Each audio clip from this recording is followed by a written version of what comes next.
If you've been looking for potions or consumables in Secrets of Magic or the Treasure Vault, or maybe you've just been looking through the items section in the core rulebook or the Advanced Player's Guide, but if you're looking for potions that have a creative implementation or unique mechanics that aren't rule breaking, but concrete implementations that kind of go beyond the existing vague descriptions that you see in a lot of other lists, then I might just have a good supplement for you.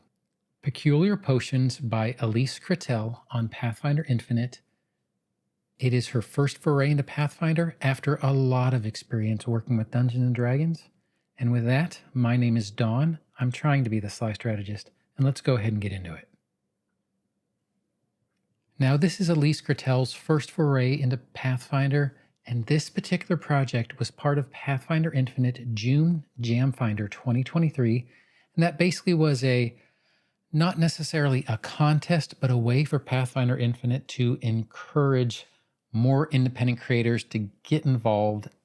And they basically had the month of June in order to create a supplement.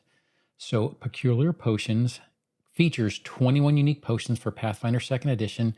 It's a mini supplement, full color art, great layout. It brings basically some kind of funny, unique, creative, but I don't want to make it sound like it's comical, really useful magic to your Pathfinder table. And it basically costs $1.99 on Pathfinder Infinite. I think it's well worth it. But let's go ahead and get into a little bit more details.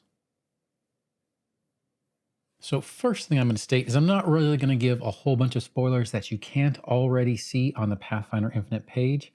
So I'll be covering mainly the things that you can see there because, once again, I really think you should support independent creators. And this one is one of the ones that I think is worth it. So let's talk about the layout. We can go ahead and kind of show that up here. But the layout, it's fantastically laid out, very professional looking, very clear. The artwork is great. And one of my favorite things about this type of layout is that any specific elements of the potions that kind of require a little bit more information or have additional context are linked to the Archives of Nethys. So you can go directly to the Archives of Nethys, or if you happen to have the core rule book or any of the books that might need something out of here, you can look it up there. But it is so simple to just click on the blue text and go to the correct section in Archives of Nethys. Now, there is a small section for ideas on how you would implement these, where you would place them, whether you're going to tuck them away in a hidden little shop in a city, or maybe they have to find it in a certain temple or ruin somewhere. But these aren't potions that you're really going to find at a Galarian 7-Eleven. Now, talk a little bit about the mechanics of them as well. Now, I did look up these potions. I compared them to items in Treasure Vault, Secrets of Magic, a lot of the other books as well. I think they match very well. If you look at the item building rules, if prices are listed, they match the appropriate level that they should be and give you guidance there. If it does have a difficulty class associated with it, it matches the item building rules. So by implementing these particular potions, you aren't going to be giving your players anything that is specifically game breaking or going to cause issues down the line. And once again, these are consumables and unique consumables. And I can see, especially as we kind of go through this, you'll see that there is a lot of deception, manipulation. There is a lot of disguise in these potions. Now, there are some straight up, let's go murder some creature potions too. However, this is more of a subtle category of potions that I really like. And it isn't that it's underserved in some of the other main Paizo guides, but I enjoy these implementations of it. And speaking of implementations, let's talk about some of the unique implementations that you have. I do want to start this by saying that none of these implementations are game-breaking or, in truth, specifically problem-causing implementations. I just feel that these are concrete implementations on what are normally vague descriptions of how things work. And let's kind of go ahead and go through what I mean by that and why I wanted to put that at the beginning of this section. So some of these potions are two-stage potions where you will drink half to begin the effect and the other half to reverse or complete the second action of that particular potion. And if you look at the layout on Pathfinder Infinite, a good one you can read a little bit of the description is the Potion of Lost and Found. You drink the first half in order to make an item of one bulk or less kind of go away, and you drink the second half to pull it back from the ethereal plane. Some have a bit of randomness to the outcome by utilizing a rollable table. I love this implementation because you don't know what you're going to get. It really adds a lot of flavor, a lot of uniqueness, a lot of an element of surprise, and a lot of fun to a particular potion that normally would just pull in something for you. And I really, really enjoy it. We're going to cover this one specifically when we go through the Potion of Attraction. But I really enjoy this rollable table element, and looking through, once again, Treasure Vault and Secrets of Magic and some of the items list for potions specifically, I didn't see an implementation that was close to this. And then there are some, this one is not on the layout, so I'm not going to mention the spell specifically, but the potion bottle itself has almost a mechanical element to it. And I'm saying almost because it is magical, not mechanical, but it has a physical thing to start it, and you can tailor the finer elements of the potion before use. Really unique implementation that I personally have not seen in a supplement before, and I really enjoy the implementation. Now, I do want to go into a specific potion so we can kind of see, and once again, this is one that's available if you look at the layout on Pathfinder Infinite, so it's something I feel comfortable talking about. Now, the one potion I specifically want to talk about is the Potion of Attraction, because it has a lot of these elements that I've talked about, some of the unique implementations, some of the randomness, some of the item building rules baked in, and they do make sense. So the Potion of Attraction is a 5th level item, priced 27 gold pieces, which fits in with where it should be. It does give you usage and bulk, as well as what you should do to activate it, which is an interact with it. Normal potion thing that you would do. And if you really want to know, I believe this fits in well with the remaster. From what I have seen from, once again, we haven't seen any physical on-book things at all. However, looking at some of the new spell layouts and things like that, this does seem to fit in with that pretty well. Now, what this particular potion does is, it's not a love potion, but it does describe what the potion looks like, what the stopper looks like, and then what the actual color of it is. And then it tells you that it causes creatures to swarm around you and fight on your side for 1 minute. Now, remember that every 6 seconds is a round. So you basically have 10 rounds of these particular swarms fighting with you. Swarms are hard to fight if you're a player character, and I imagine that it's just as hard to be a creature and have to fight swarms.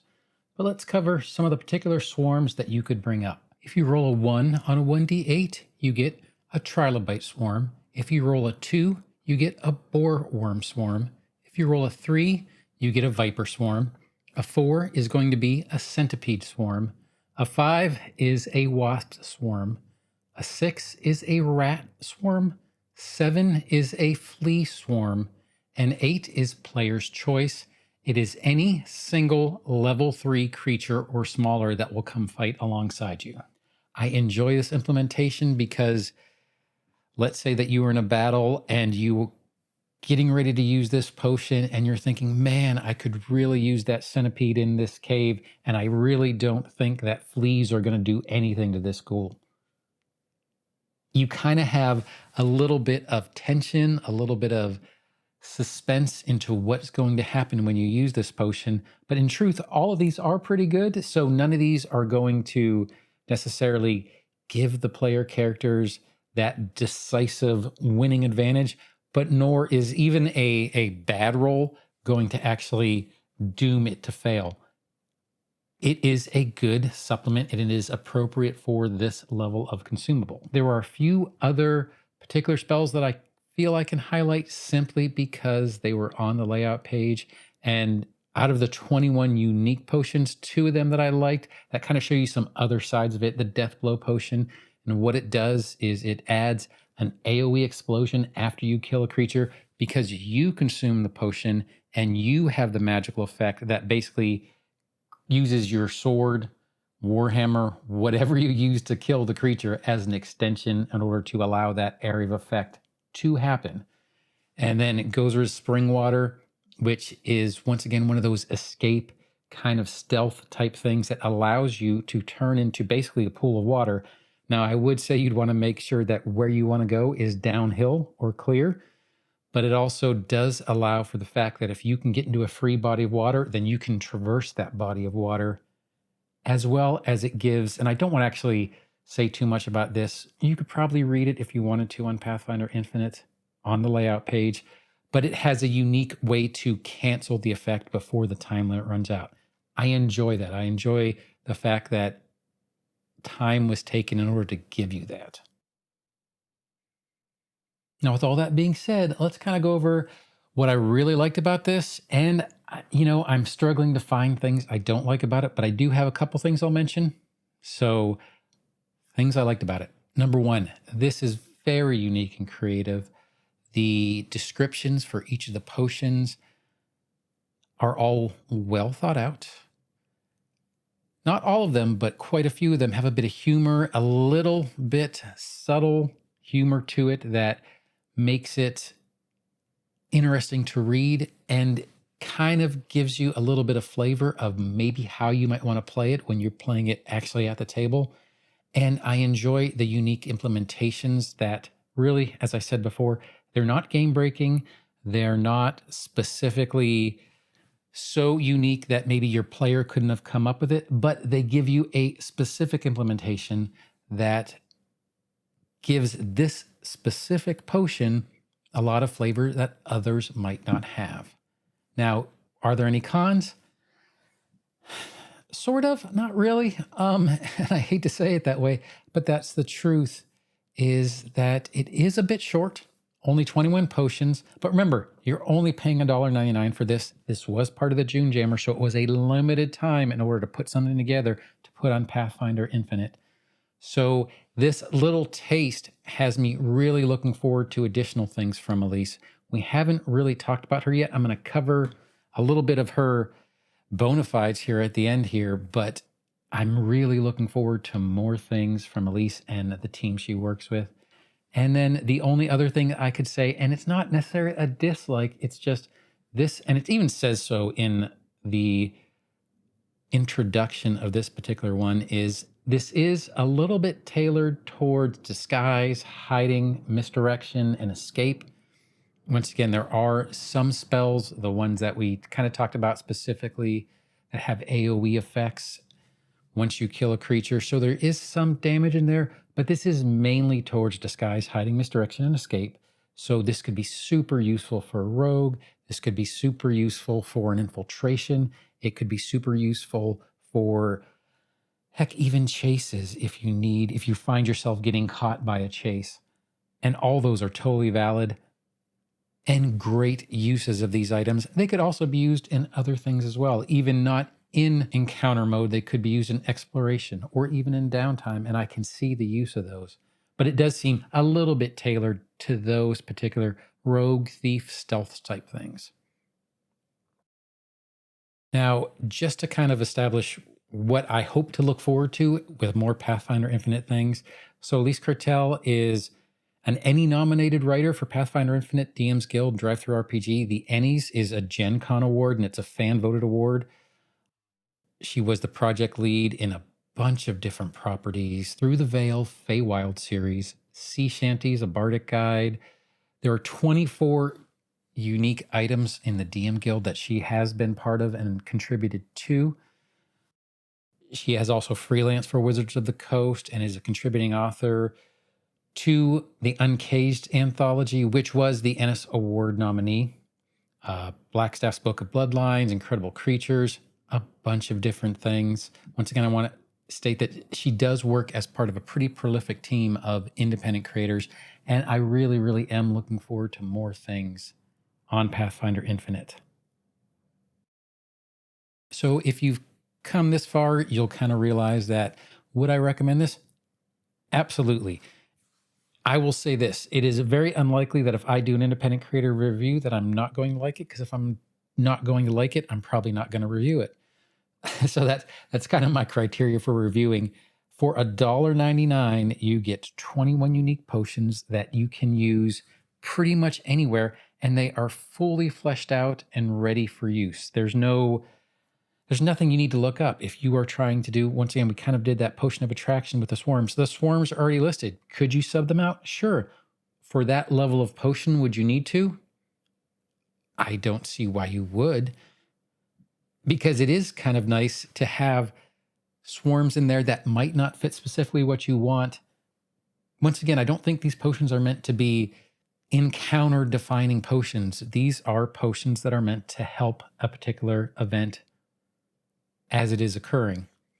So I do think these potions are well placed.